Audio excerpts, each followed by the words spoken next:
Welcome to Digital Marketing Intelligence Ask the Experts, a live bi-weekly show to help you know what to do and what's new in digital marketing for 2021 and beyond. Ask questions, suggest topics, and grow faster with actionable insights and proven strategies from the world's leading experts.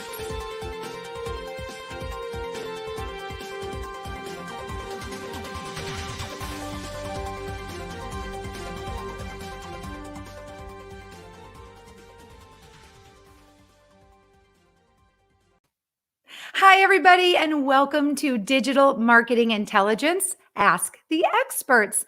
I'm your show host, Marissa Morgan, and I am also the Business Development Manager at Engage. On behalf of myself and the entire team at Engage, I want to welcome you to our bi-weekly show. Today's topic: we are talking about the keys to business sales success in 2021 and beyond. We are going to debunk some of the myths, and our guest expert is going to share some game-changing tactics to help you come ahead a winner. And don't forget to stick around for our Engage Digital Marketing News of the Week. We will share that after today's talk. So make sure you tune in and stick around for that. You don't want to miss it. Before we get started with today's talk and I introduce you to our guest expert, I want to share that all of this valuable information today is brought to you by Engage. Now, I think you'll agree that in today's super competitive marketing environment, the key differentiator for all businesses is customer experience. Am I right?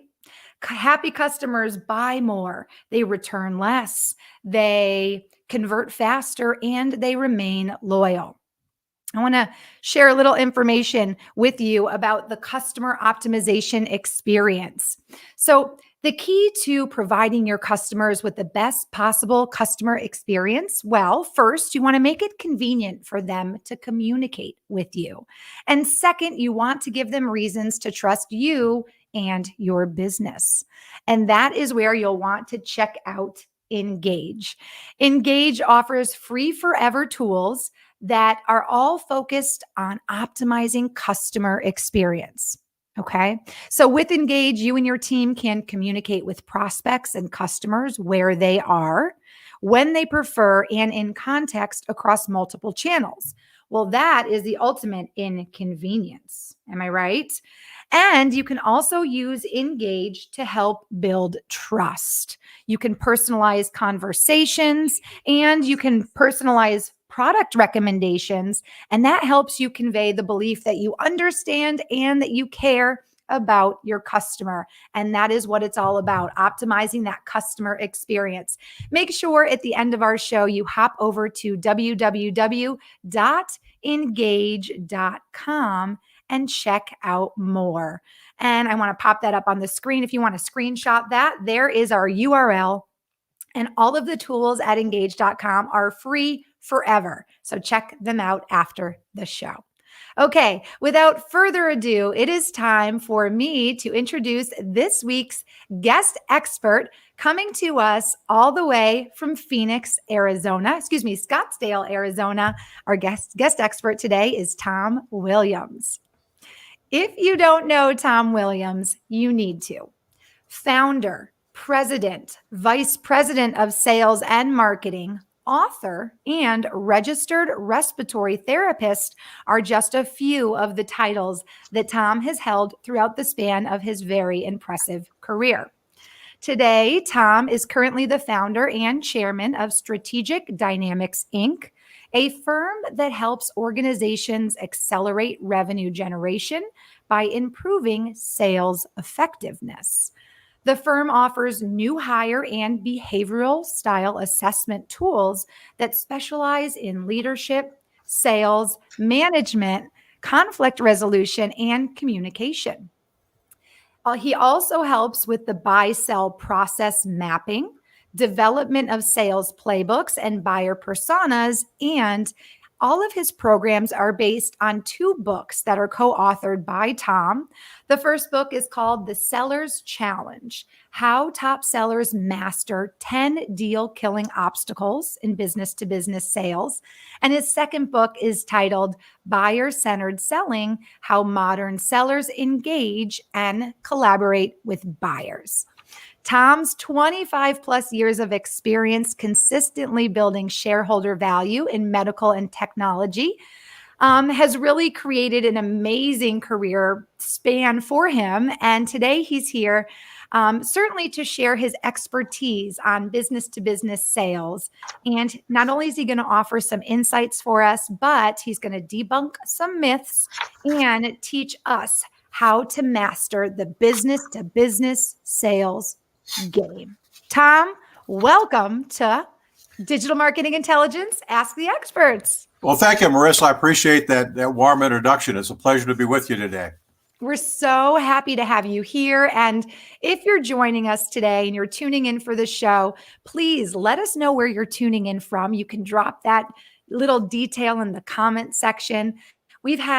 This is a global show, and we've had viewers tuning in from Brazil, Puerto Rico, across the United States, London, all over the place. So please let us know where you're tuning in from today, whether you're watching on Facebook or LinkedIn Live. And if you have any questions for Tom during our show at any time, drop them in the comments section, and we'll be sure to bubble them up and have answers for you during our show.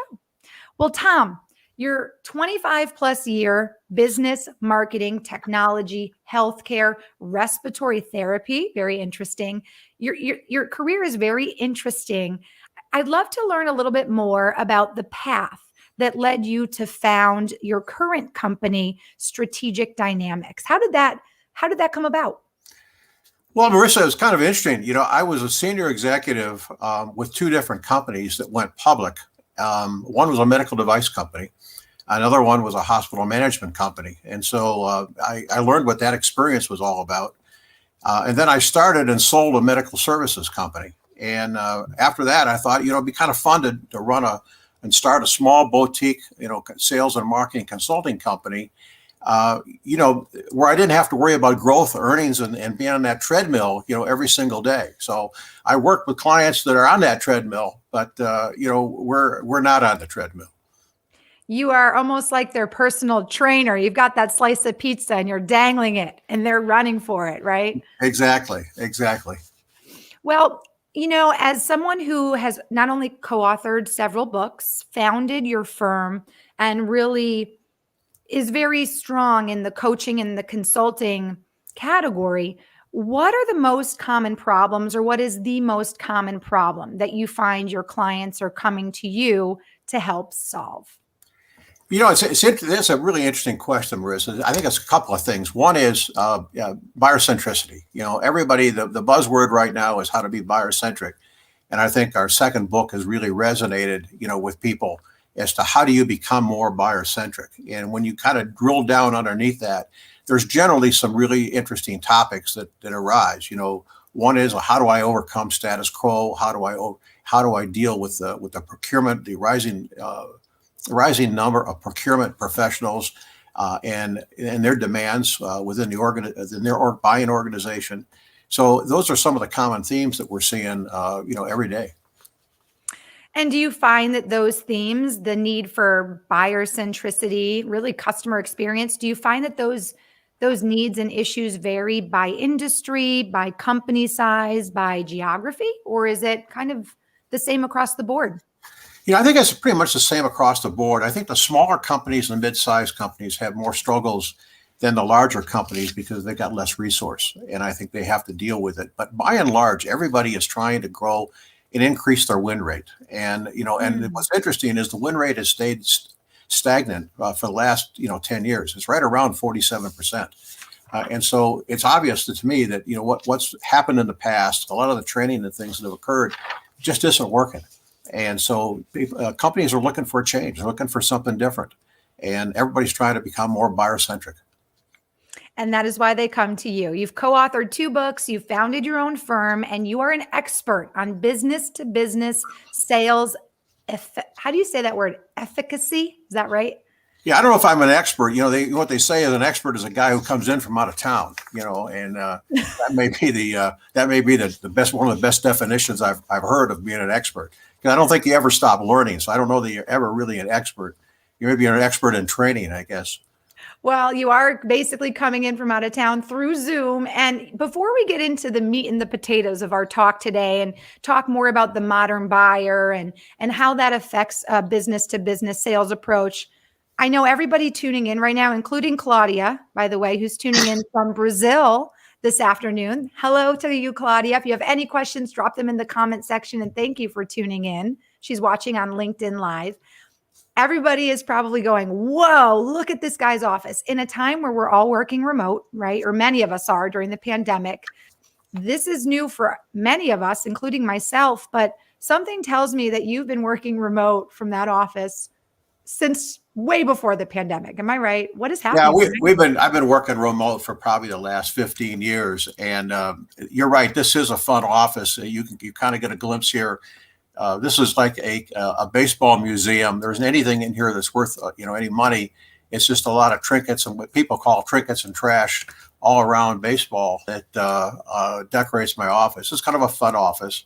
What you can't see is I have a train that goes around the top of the entire office, and I have right above me I have a separate track where it's a little bumper guy that goes up and down, and then over here to my left I have the 26 ducks in a row. And over here on my right in the back, I have the 7 dwarfs. They're prominently displayed. And in front of them is a Batmobile that's about 3 feet long, made out of Legos. And so people have a lot of fun when they come over and visit me at my house, and they come into this room.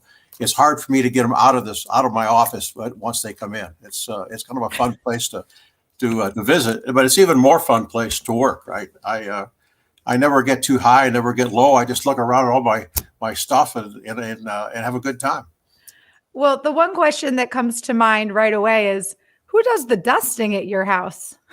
Well, fortunately, I've got a very good wife that doesn't mind dusting it, and I help her whenever I can.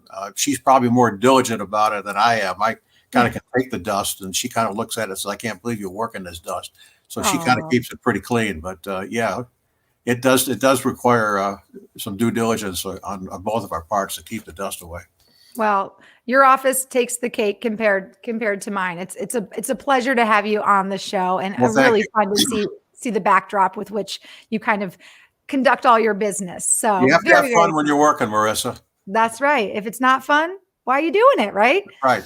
Well, let's dive into why you're here today. Today, you're here to really help us understand how we can get ahead in 2021 in terms of the business to business, sales win. As you said, in one of your introductory questions, you stated that everybody wants more wins, everybody wants more sales, everybody wants to be more customer centric, but pretty much across the board, the sales ratio has stayed kind of stagnant around 43%, which means companies are missing out on 55% of more sales that they could be taking. So I think the key to understanding how to be more customer centric is to understand the customer. Am I right, Tom? We have to understand the customer. And you have some interesting statistics you'd like to share with us about who the modern buyer is. So I'll go ahead and get those up on the screen, and maybe you can talk to them a little bit and share those statistics with us and what they mean. Before you do, can I just talk a little bit about who the modern buyer is? Absolutely. I think just to kind of center everybody, today's buyers are more informed and educated than ever before. They've researched, they've assessed, and they've formed opinions, about you and your company before they've even reached out and said hello. Most of them have already developed, a short list of providers that they want to talk to. Most have a list of questions that they want to ask, and they have a general idea of your pricing. So my philosophy is sellers today have got to sell differently. They've got to offer insight and perspective. They've got to collaborate with their buyers to co-create solutions. And then they've got to become a concierge, to help them buy and while building consensus, but also while mitigating risk. I mean, that's really what the modern buyer, has got to do. And the seller has got to understand how that buyer has changed. I like how you use the word concierge because at Engage, the whole concept of our business model is optimizing customer experience. And when I think of what a concierge does, whether it's at a hotel or in a condo complex or at a restaurant or in any sense of the term, a concierge does the exact same thing. You optimize the customer experience. And that's what keeps the customer loyal, keeps the customer coming back for more. I want to pop up a comment real quick. Larry is tuning in saying it looks like Brazil is the leading guest or leading audience member today because he's also tuning in from Sao Paulo, Brazil. And he loves Tom's definition about experts. So Thank you, Larry.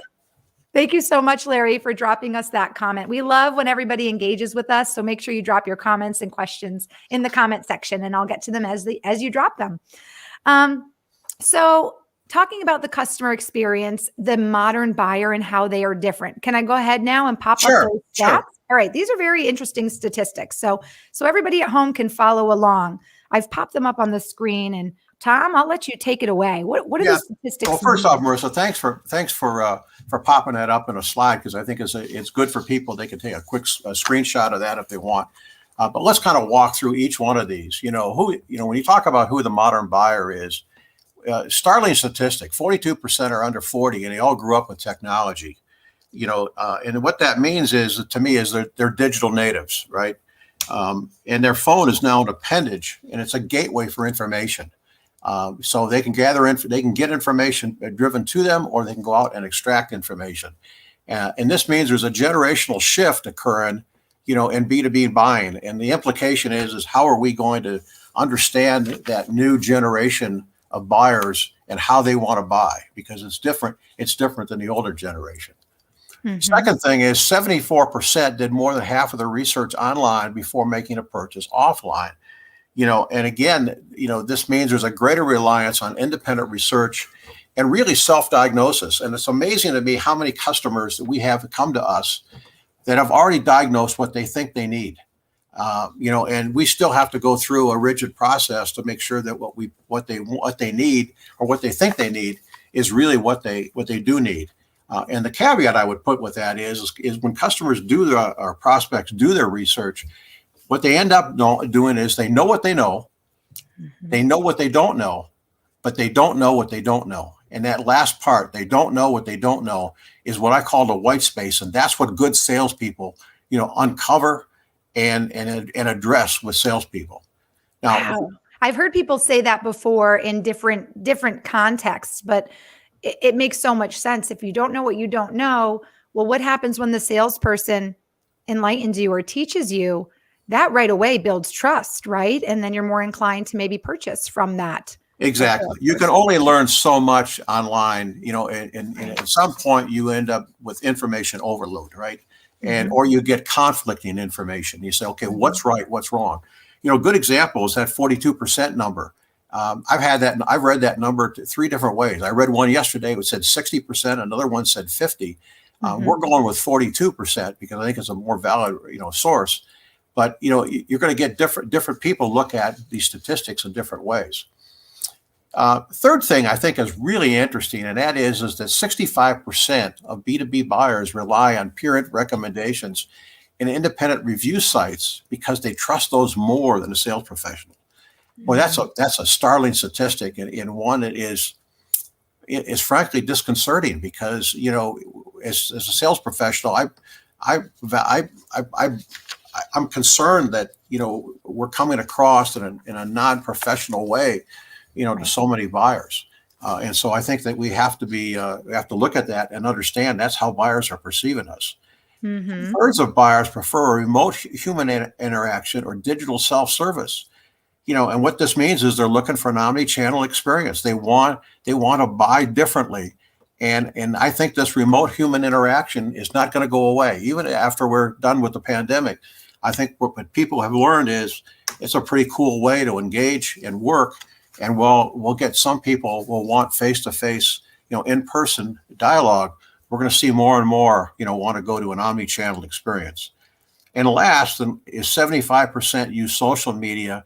Of B2B buyers use social media to make purchase decisions. So that means the organizations need to have a robust social media strategy. And here's the key point. It's got to include the sales force. And so salespeople are going to have to understand how to use social media, and they're going to have to become proficient in it. And all of these changes are going to have, all these trends, I should say, are having a dramatic effect on how organizations go to market and if they're really going to be buyer-centric. The end result is sellers are going to need to sell differently, and senior management's got to help them do that. Well, let's dive into how they do that. But before we do, so many people are tuning in. I just want to pop everybody up here because if you guys are what make our show so much more interesting. I mean, no offense, Tom. You're so interesting. No, but when our guests chime in and our audience members chime in, especially once you guys have questions, it just makes the show so much more interactive. And we love that at Engage. It's all about interaction and that human experience that Tom just spoke about. Hello, Carl. I actually know Carl. He's tuning in from Oceanside, California, but is a self-proclaimed Brit. So representing the UK and California all in one fell swoop. Michelle is tuning in from London, Ontario, Canada. And Larry has a comment. He says, I don't know if the same thing happens in America, but in Brazil, we have a chronic problem with the buyers of large companies. By definition, buyers focus primarily on price, followed by form of payment. And one of the last priorities, interesting, is quality or differentiation of the service provided. How do we overcome this barrier in your point of view? Tom, do you want to answer this now, or do we want to hold off on this question for just a few minutes and kind of continue through? Yeah, if we can hold off for just a few minutes, we'll go through a few other things, and then we'll come back to that. But it's a great question that Larry's asking, and I have seen that and heard that in other countries outside the U.S. Perfect. So Larry, we're going to get to your question in just a moment, but I don't want to lose kind of our momentum because, okay, so Tom helped us identify who the modern buyer is and how things like technology, social media, them wanting to be on their phones all the time, or that modern buyer wanting to rely on opinions and referrals from friends before they buy, how all of those things has changed how the buyer approaches buying. So now a seller has to totally pivot and adapt to those changes in order to be successful. So that's what we're talking about today, and especially in business to business sales. One thing that you mentioned, Tom, is omni-channel.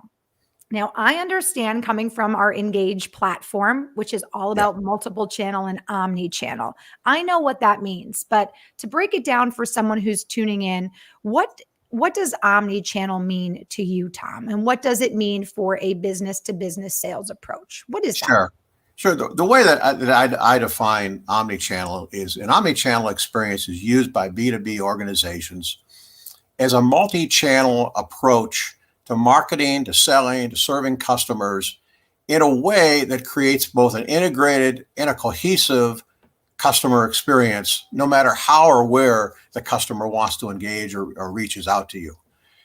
Now, what's interesting, Marissa, is that most companies would say, Tom, we have that today. You know, we've got a website, we've got a blog, we have Facebook we use Twitter. And we use these platforms every day to engage and connect with prospects and customers. So what are you telling me?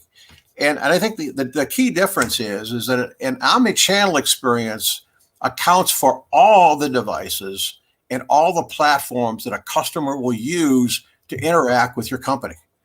That knowledge then is used by your people within the company to align their messages, their goals or objectives, and that overall buyer experience across each channel and each device. And that's where the pivot point has to occur. And that's a very, very difficult transaction. And most companies are doing it a little bit, but they haven't really refined it, across their entire organization. And so there's huge disconnects. So what you're saying is that it's not enough for companies to say, okay, I've got a website, I'm on LinkedIn, I'm on Facebook, we've got paid ads running. It's not enough to be in these places and be participating. I'll use the word participating. You truly have to strategize through an omni-channel approach and be consistent in your messaging across all of those channels. Is that fair to say? Yeah. And you also have to make sure that your communication through all of these channels is also consistent. You don't want agents who are maybe interacting on with Facebook, right, messaging, to be telling customers one thing there, and then have agents interacting through your website telling those customers something different. But also, if what you said is true, Tom, that the modern buyer is on their cell phone, right? It's like an appendage. Yep. Then the modern buyer is likely on your website, but also on your Facebook page. And if they're messaging you from both places, you also want your agents to know that and to be able to have the ability to look back at past conversations, right? And answer questions in context, right? Yeah, and it goes beyond that. Is your call center, is your service department, are your people that are interacting with customers, with accounting, finance, are they all on the same page of what you're putting on LinkedIn, Facebook, Twitter, your website page, or is there built-in conflicts? Is your compensation plan, properly aligned across the entire organization? That leads me to immediately want to ask you, Tom, what is the first question that you ask your clients when they come to you asking for help with the omni-channel? How do you start with your clients, really diving into helping them with that? Yeah, there's several things that we kind of go through, Marissa. One is kind of describe for me today. Where are you today? Okay. What's the problem? What's the opportunity? What's the threat that you're incurring? And where would you like to be? What's the ideal state look like to you? And we look for what the gap is, or the difference between that, or what I call the cost of inaction. What happens if you don't do anything? And if that number is big enough, or if if there's a big enough change, then people want to do something different. We also ask them, on a 1 to 10 scale, with 10 being the highest, what's the priority of this initiative? Things that are down to 2 or 3, are nuisance problems, but they're not problems that people want to necessarily spend money to fix. Who owns the initiative? Is another question we ask. And then why now? Why today versus 6 months ago, or even 6 months from now? Why is this important today?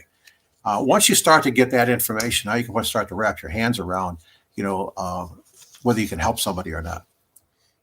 Can you give me an example, Tom, of maybe how a company ruined a customer relationship because they weren't using an omni-channel approach? Well, I can give you one of examples. I can give you one where they almost lost it, and that was Great. we have a customer that we've been dealing with for years. It's a $1.5 billion company, and they actually got put on credit hold for a $250,000 invoice by a company they were doing business with, because somebody in the accounting department sent them a note and said, your invoice is past due, which it was like 10 days past due. And they said, we put you on credit hold. And on top of that, we're going to turn you over to a collection agency if we don't collect our, you won't pay us within 10 days. Now, what they didn't realize is this customer was their biggest customer. And what happened was, when they did the investigation, they found out no one had ever sent the invoice to the customer. So they didn't have anything to pay.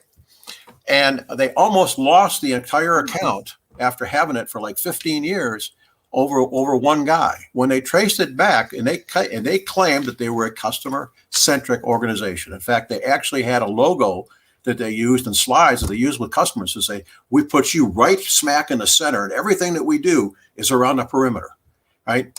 And where the disconnect was that somebody in the finance department had incentivized the accounts receivable people a bonus if they collected more money faster. And so, nobody aligned it back to the company message and what they were doing in other channels. They had a separate compensation program. So what did the people do? They went out and threatened customers. They did whatever they could do to collect the money. So once this got back to senior management, they immediately fixed it and stopped it. Fortunately, they didn't lose the account, but they came very close. Wow. That is an incredible story. And it seems like it probably happens more than people even realize, because this will be my analogy, Tom, and it takes it far away from business to business. But as a child, I would go and ask my mom if I could do something. She would say no. If that message was not aligned and, shouted over to my father, I would go and ask my dad the same thing. And he'd say, I don't care what you do. Go ask your mother. Right. And so I would hear as a child, he doesn't care what I do. Well, I already asked my mother. She said, no, I'm going to do whatever I want to do because dad said he doesn't care. Right. So it's interesting. But if, one side of an organization or one department of an organization is saying one thing and it's not bubbled down to everybody, like from the top down, as you mentioned, or if from an organization from within, going outward towards the customer, if that message is not consistent, it seems like you're just going to have a whole mess of lost leads and yeah.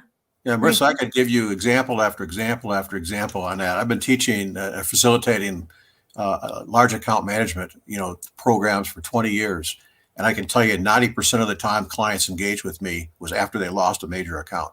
None of it, only 10% was proactive. So This is not an uncommon problem. It's a much more common problem. Well, let's dive in then, Tom. I mean, it's a common problem, and now we're learning that the future, right, of organizations being successful is developing a model that supports where the customers are, how they want to communicate. You have to be convenient and you have to build trust. I think these are the key takeaways here. Are there any other trends that you're seeing? In terms of business to business buyers? Yeah, there's two, Marissa, that I would bring up, and I don't think they get as much attention as they deserve. The first one is that B2B buying today is occurring more and more with teams, and the teams are comprised of multiple stakeholders from multiple departments that will be affected by the change. And today it's not uncommon for 9+ people to be involved in the purchase of a product or service in a complex sale.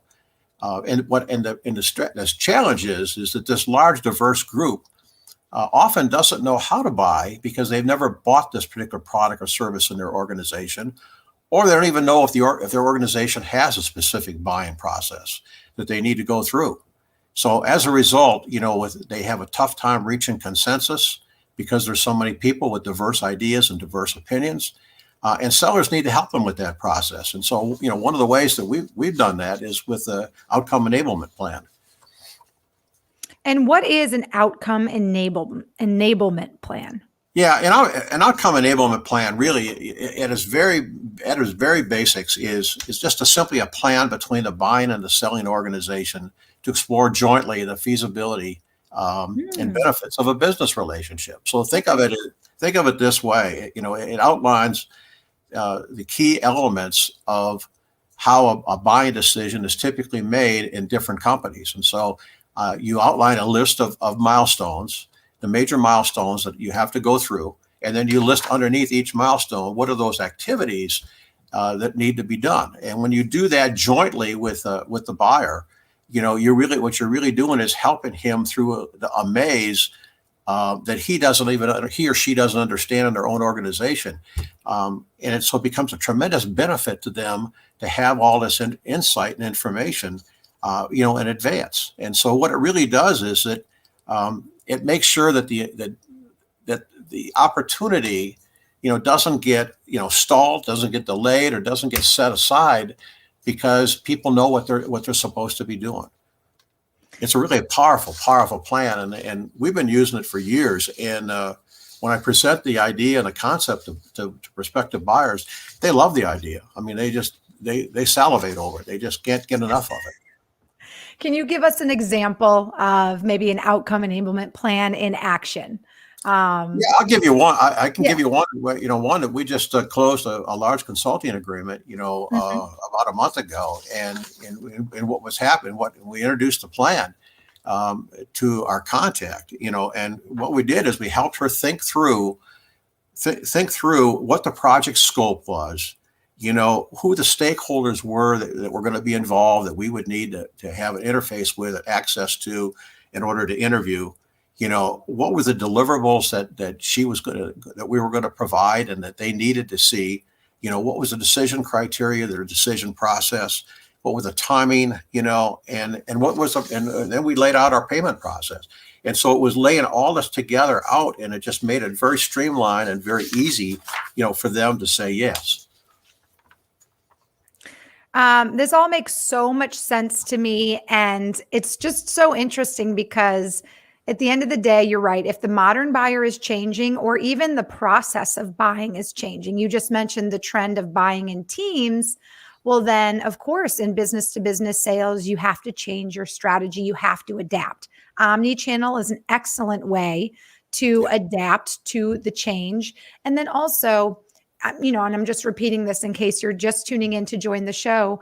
Tom just shared with us that offering an outcome enablement plan, which helps different companies understand basically how they can have a mutually beneficial relationship, and how basically, I want to make sure I'm understanding this right, how something that you're offering can help really suit the need, right, of what that company is looking for without pushing a product down their throat.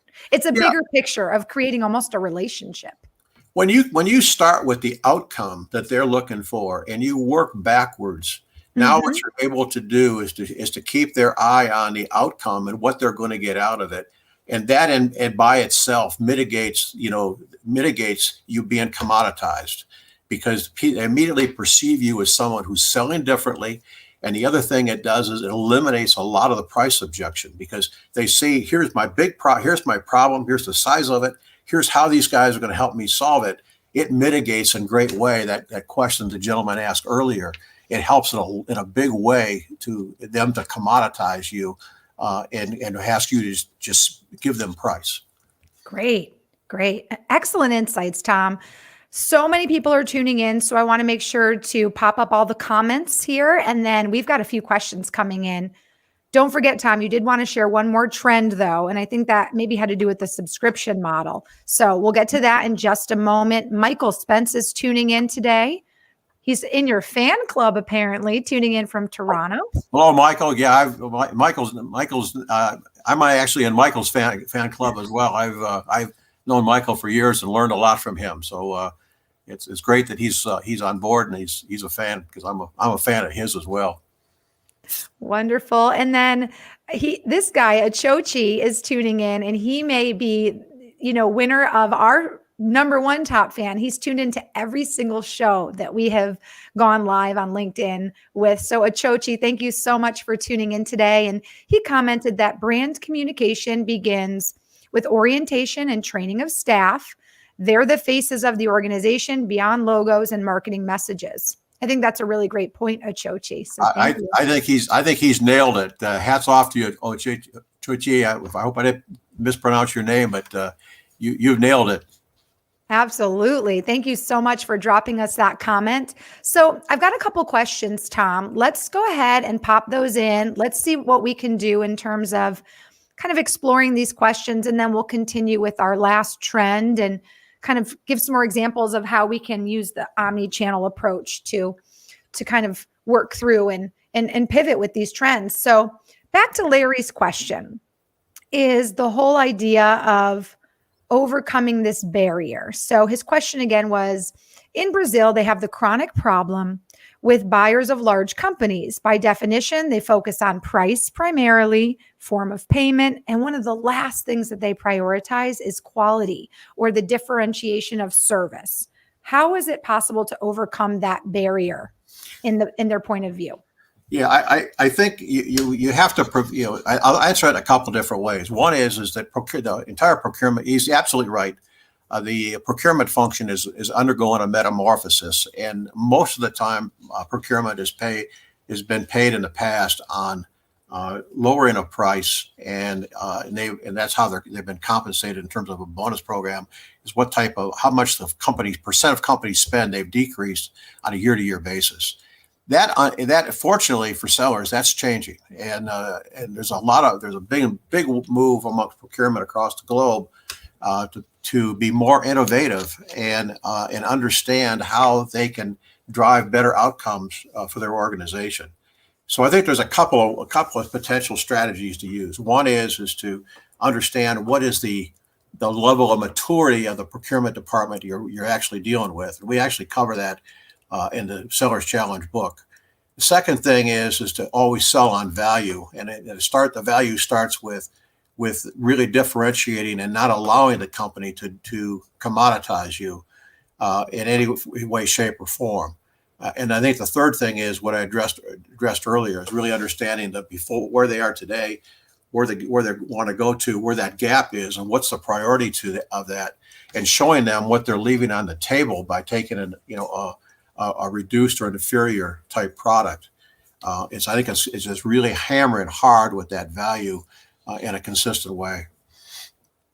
Again, there's that word consistent, right? Consistency is key, whether it's in your messaging, whether it's in your strategy, or as you just mentioned, whether it's in even the technique, or I guess that is strategy. But yeah, and I think, in Larry's defense, sometimes we've got companies that are designed that they want to sell value, but they're in a strictly price-driven market. And if you're going to be in a price-driven market where that's all that it matters to people, then what you've got to do is have a product offering that is in that segment. In other words, you've got to be able to sell on low price because they don't care about any type of differentiation. The chapter that we did in the Seller's Challenge on procurement shows a 4-quadrant matrix of how procurement looks at your products or services. And what Larry's referring to is being in the lower left-hand corner, which is it's all about price. They don't, water is water is water. Give me the best price you have, and if somebody else can beat that 6 months from now, we'll buy from them. So unless you can differentiate yourself in some way with payment terms, something else, you're stuck in that quadrant. The key is to move over into the far right and to be in one of those other quadrants. And Larry, I apologize for promoting the book, but that there's an excellent chapter in there with that one matrix. I think will really help you on the chapter on procurement. Don't apologize for promoting your book. We're going to promote the book heavily here at the end of the show, because if you're interested in what Tom is sharing with us, if Tom is just really, hitting the tip of the iceberg, even though he's giving great examples and insights, if you want to know more, Tom's book would be the first place to go. Am I right, Tom? Yeah, and feel free to reach out to me on LinkedIn or even on Sell. I love talking to customers, and salespeople. So I never get tired of doing that, especially salespeople. And, Bob, actually, I've got a couple comments from Bob Britton, who is watching, and he popped in a comment that I think is so, timely with Larry's question. He says, I found the easiest way to throw buyers off balance on the price question is to ask them what price they mean. Point in time price, TCO, opportunity price, sunk cost price. It completely disarms them. That's kind of a good tip, It makes that's a great tip. I actually know Bob, and Bob's one of the brightest minds in sales in the United States, and he's dead on. I had completely forgot about that one, but that's also an excellent way to do it. When you ask people, how do you define price? It does disarm them because it forces them to really look at it through a different lens, and and you actually uncover an awful lot of information when you do that. Unfortunately, I think where Larry's coming from, and in Brazil, because I've had experience in Brazil, they give you a price, or they say this is what I'm going to pay, take it or leave it, and so it's really defined in advance. That's interesting. Interesting how different parts of the world, do business differently. Reading Bob's comment, by the way, it immediately made me think, well, I'd want to say, well, do you want to talk about the price of the business you're going to lose when all you talk about is price and you don't consider being customer centric or giving an optimal customer experience or buying the best quality product? That's what I want to say. But Bob has another comment I want to pop up. This one's a little bit long, so it'll take up a little bit of the screen there. But Bob says, ask about the business drivers early on in your conversation. You do this for one very simple reason. In business to business, if the customer has no business reason to buy, they almost never will. It's different than business to customer. Yep. Or consumer, where want is a larger component to the sale than need. Nothing is worse than spending a lot of time doing demos and developing relationships only to see the whole thing fall apart about 80% of the way because you didn't identify the business yellow or red light early on. That makes sense. Yeah, and that's really why we use that format that we talked about, the before, the after, the organizational priority, who owns it, et cetera. Is it does two things. One is it tells you, is this a priority, that the organization or the department head, whoever it happens to be that you're talking to, really wants to solve. And secondly, can you help them, right? And if you can't, or if the problem's not big enough, get out. I mean, I always tell people, if you're going to lose a deal, lose early. Lose at the top of the funnel. Don't lose at the bottom or in the middle, right? You don't want to waste a lot of resource by doing demos and other things and then lose at the end. You want to control the whole process. And that whole thing makes me right away think about the importance of having a really good CRM where you have every, step of your sales process literally accounted for so that you can track where you are so that you don't end up down the funnel, right? Like you said, with a lot of time and resources, expended. Thank you for your comments, Bob. We really appreciate your interaction during our show. And before we get on with our next trend that Tom was sharing, Larry does say, perfect, Tom. He will read and he'll share his book as well with us. Thank you very much, Larry. Much appreciated. Let's connect on LinkedIn as well. Absolutely. For all of you tuning in at the end of our talk with Tom, I will pop up his LinkedIn information. We'll be sharing his cell phone as well. And I'll be sharing some information on how you can find both of the books that he has co-authored. So, all right. Last trend that you wanted to share was really, it affects the business to business marketing. And that is basically a trend that moves away from ownership, right? Yeah, this is the second trend I think doesn't get enough attention, and it's starting to emerge more and more. Is that B2B buying is moving away from a model of product ownership. It's not as important as it used to be, and buyers today want the outcome, but they don't necessarily want the product. And we've seen that, for example. Buyers want the ride but not the car. We've seen that with Lyft. We've seen that with Uber, right? Another example is software. We don't buy it. We subscribe to it.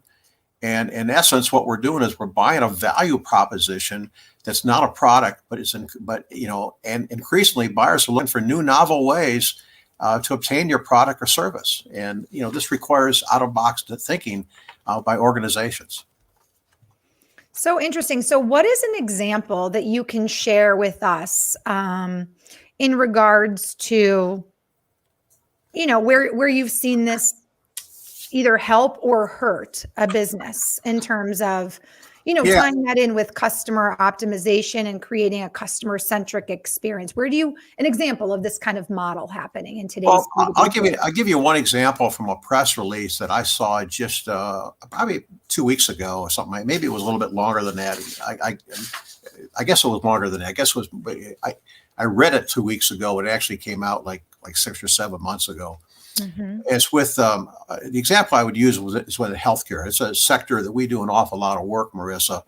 And there's a company that within the healthcare environment called Siemens Healthineers. And it's a medical technology company. And they recently partnered with WakeMed Health and Hospitals in North Carolina. And what they did is they partnered with them to Siemens is going to add robotics for surgery, which is a specialized piece of equipment for the surgeon to use during surgery, advanced diagnostic imaging equipment, artificial intelligence, staffing, as well as training across the entire healthcare systems, what they call cardiovascular, meaning around the heart, and imaging programs, in return for a fixed unitary, payment for 10 years. And so, in addition to that, they're going to also form a training academy, a workforce development program, and a training site, for advanced imaging and robotic intervention innovations. So think about what Siemens, in Healthineers has just done here. They've developed a whole new customer segment centered around how the customer wants to buy and the buying experience that they want. And in effect, they've locked out their competition for 10 years in these particular departments and in these 3 hospitals that form the system. I mean, that has, and so what they're doing is they're offering a different way for the customer to buy and acquire their equipment, their service, and all the other services that they provide.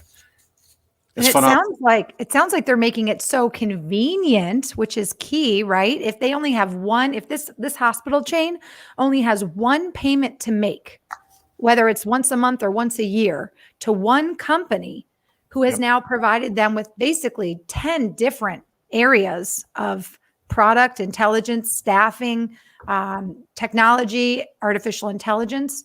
How easy is that for billing? How easy is that for the company to keep track of their expenses and, building that relationship? And it's a 10-year contract. That's incredible.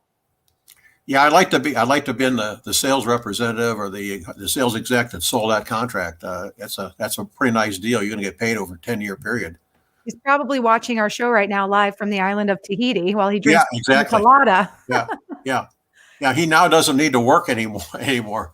Right. That's incredible. So there's a perfect example you just shared of a healthcare company that saw the need to adapt how they sell. And in this situation, they almost bundled their services. It sounds like is what they did to be able to appeal to this chain of hospitals.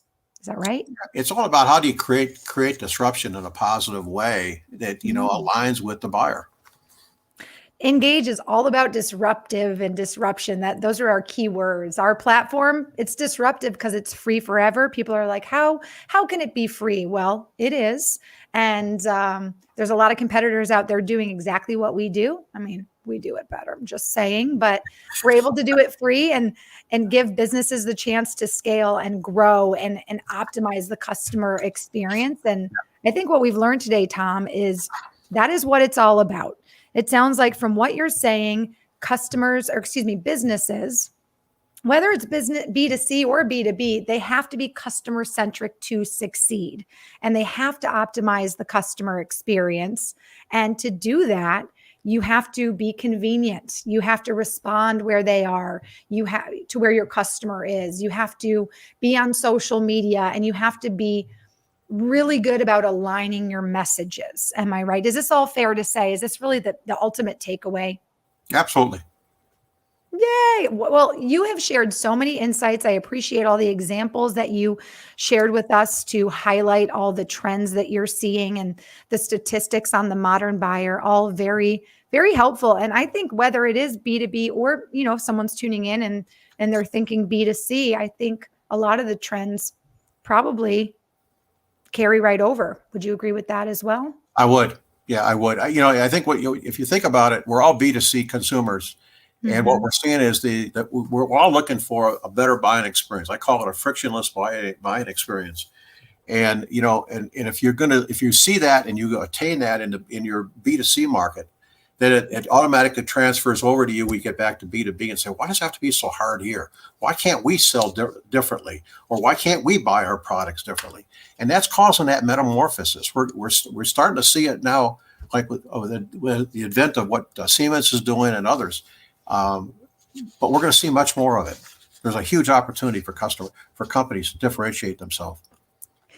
Well, I really appreciate you being here. You have shared so many incredible insights. And I think one thing we really want to share with the audience is a little bit about the books that you've co-authored before I let you go, because you've co-authored 2 books. They are available on Amazon and in bookstores worldwide. Do you want to speak to your books briefly before I share your contact information? Yeah, I think the 2 books are really centered around the most common challenges that salespeople encounter on a day-to-day basis, and so each chapter stands on its own in each book, and so people can pick and choose the areas they want to read, or they can read the entire book. Wonderful. So it's the Sellers Challenge, how top sellers master 10 deal-killing obstacles in B2B sales, and Buyer-Centered Selling, how modern sellers engage and collaborate with buyers. I like that you mentioned the chapters are standalone. That is very helpful when people are, trying to grab nuggets of information and find guidance, coaching, and help for specific problems. Yeah, and on our website, Marissa, they can also download the workbook for each book, to apply the concepts. There's also a bunch of concept cards in each one to help them crystallize some of the content in each chapter. So there's some additional training tools that are free for anybody to use. They'll be beneficial to anybody, even if you don't read the book, but it'd be much more beneficial if you did read the book. Wonderful. And I think you can find more information about Tom's books, about his firm, and also how to contact him on LinkedIn. I'll share with you now his LinkedIn profile URL, also his cell number if you want to go ahead and screenshot that information. Is LinkedIn a great place to connect with you, Tom? Absolutely. And if they do, please reference that you're on this podcast, so I'll know and can kind of tie it back to the show. Wonderful. I want to share a few last comments before I send you on your way, Tom. Carl Roberts simply said, excellent stuff, Tom and Marissa. Thanks, Carl. Appreciate it. And he was the Brit, right, from Oceanside, if I remember. Well, you've got quite the fan club. We had a lot of people tuning in for this show on LinkedIn Live. So, Tom, don't go anywhere, everybody. I want to share our Engage Digital Marketing News of the Week in just a moment. But Tom, on behalf of myself and the whole team at Engage, thank you so much for making time to share your incredible insights today. And I'm looking forward to having you on the show again in the future. Well, thank you, Marissa. I appreciate it. And thanks very much to your audience for being here. Absolutely. Thank you so much. Again, if you're just tuning in and you missed this talk, you definitely can connect with Tom on LinkedIn. You can check out his books on Amazon. Right now, though, it is time for our digital marketing news of the week. This week, LinkedIn just announced LinkedIn Learning Hub, an expansion of LinkedIn Learning.